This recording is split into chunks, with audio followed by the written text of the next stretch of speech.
Wow. Goddamn. That was pal. literally fucking insane.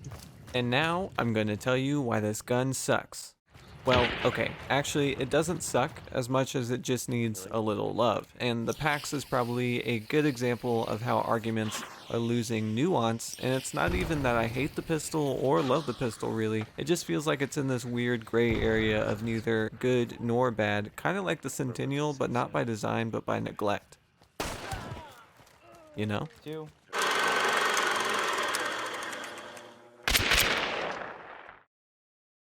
I guess you could say I've been in a medium mood. I spent time with the Centennial and came away unimpressed. I spent time with the Betterly and felt surprised, and now I've had the PAX rattling around in my pocket all week, and all I feel is whelmed.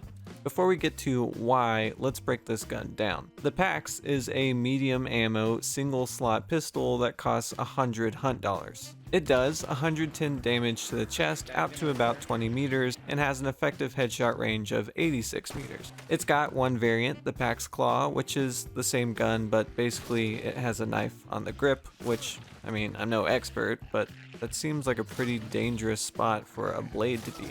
But okay, fine. The PAX is a single action pistol, which means it can benefit from fanning. It can save you in a pinch, but given that it only has 6 bullets in its cylinder and an 11-second reload, it isn't a definitive best for fanning. The PAX has 2 custom ammo types, Incendiary and Dum Dum ammo. Incendiary is the classic PvE ammo that I'm going to keep skipping because, well, if you are within 20 meters, then 2 hits to the torso will kill your target before the fire starts, and beyond that range, wouldn't it be better to just use your primary weapon?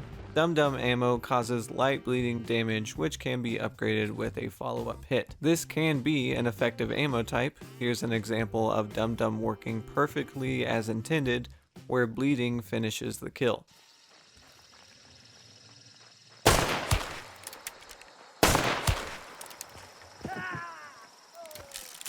But it isn't always a guaranteed kill. Don't get me wrong, bleeding can force a hunter to mend, taking them out of the fight, which also creates pressure for you to capitalize on. But you know what else takes hunters out of the fight? Killing them. Also, the PAX isn't the only pistol with bleeding ammo, which we will talk about. One consideration when choosing your sidearm is boosting your ammo pool. With the PAX, you can boost either medium, incendiary, or Dum Dum ammo. Incendiary on the Vetterli just isn't worth it really. Dum Dum means taking the Springfield, which has great value but isn't the most sought after weapon, and I've talked extensively about medium ammo's damage drop-off. Medium ammo is the Cherry Blossom LaCroix of ammo types. It sounds cool, but compared to something like Limoncello long ammo or Hibiscus Compact, it's just disappointing. No, this isn't sponsored, but speaking of sponsorships, in a previous video I made a fake commercial for the PAX. Caldwell is a premium firearms manufacturer with products trusted by the very best in shooting, including the United States government. And the PAX is so passable right now that people just skip that fake ad entirely. Definitely not because people hate ads, but because they hate the PAX, and that supports my argument. So I think you are probably getting the point, but just on the topic of the Scotfield, let's talk about the competition. The Scotfield is the obvious medium ammo competitor, which has cool variants like the Spitfire, the Swift, and the Brawler. It also has incendiary ammo and FMJ, the latter being the hero medium ammo deserves. Sure, you lose some muzzle velocity, but who is trying to snipe with a pistol? Also, the Caldwell conversion pistol is cheaper, has access to Dum Dum ammo if you are after that, FMJ ammo for range, and has the chain pistol, which is a compelling argument for fanning.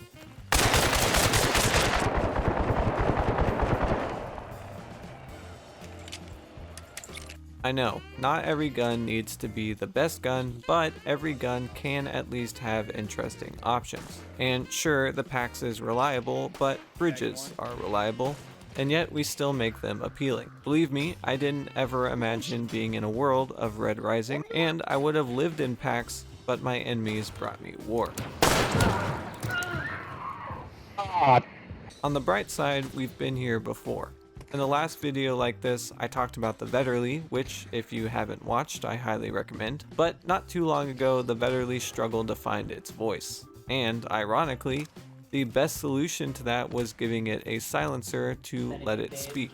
And speak it does. Now the Vetterli has 3 special ammo types, interesting variants, and feels like its own thing rather than the shadow of the Centennial or the Mosin. So it's time to give the packs its Vox. It needs something. If not an overall buff to medium ammo, which arguably would help the Scotfield too, then we are due for an interesting variant. Perhaps the PAX needs a chain pistol, because right now the Vanguard isn't leading the way in anything.